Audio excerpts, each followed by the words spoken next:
पुण्यात्मा, ये हमने पहचान लिया इतने प्रमाण देख करके कि परमात्मा कौन है, कैसा है।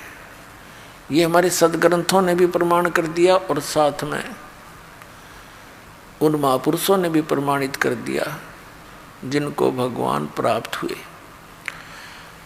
अब जैसे अभी तक परमात्मा के विषय में निराकार ही एक लोकवेद बना हुआ था कि परमात्मा निराकार है, तो ये केवल दंत कथा थी, यथार्थता नहीं थी। आज पुण्यात्मा परमात्मा की कितनी रजा आपके ऊपर है।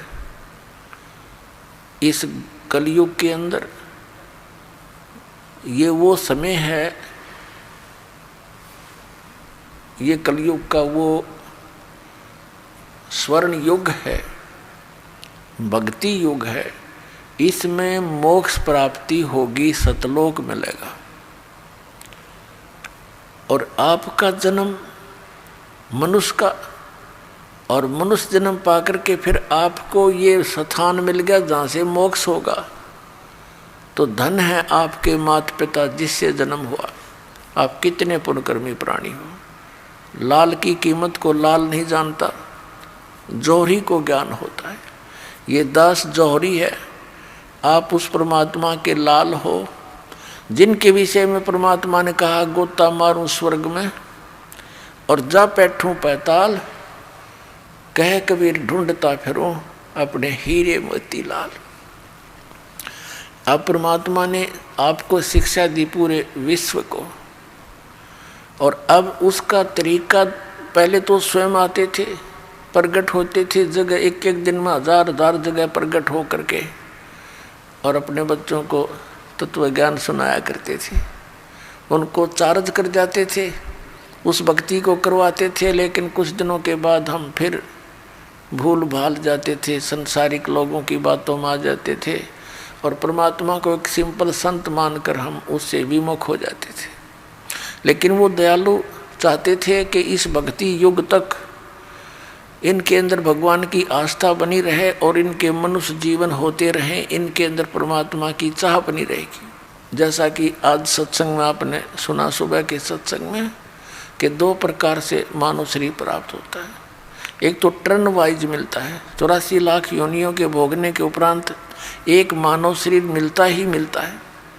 यदि उस मानव शरीर में उसको परम संत नहीं मिलते, भक्ति प्रारंभ नहीं होती, तो फिर 184 योनियों का चक्कर उसका फिर शुरू हो जाता है। और दूसरा वो उनको मिलता है जो पहले जन्म में मनुष्य थे, उससे पहले में भी हो सकता वो मनुष्य हो। तो जो ऐसे मनुष्य जीवन से तुरंत मानव शरीर प्राप्त हैं, वो भक्ति में तुरंत लग जाते हैं। उनको चाहे कोई नकली गुरु मिलो, चाहे असली या कोई परंपरागत साधना हो, वो रह नहीं सकते भक्ति बिना। तो वो परमात्मा ने पहले हमारे साथ ऐसी लीला कर रखी है।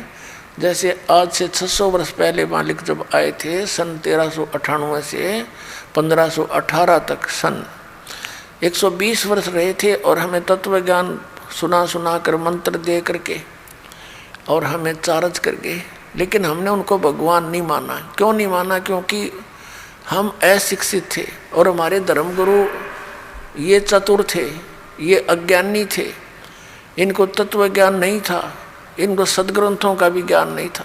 लेकिन ये संस्कृत भाषा अवश्य जानते थे, और संस्कृत भाषा के कारण इन्होंने परमात्मा को फेल कर दिया कि सभी सदग्रंथ संस्कृत भाषा में लिखे हैं। और कबीर तो एक जुलाहा है, धानक है, ये शूद्र जाति का है, ये सदग्रंथों को कैसे समझ सकता है? इसने कोई ब्राह्मण इसको पढ़ा नहीं सकता, और ब्राह्मण ही उस समय शिक्षा के अधिकारी थे।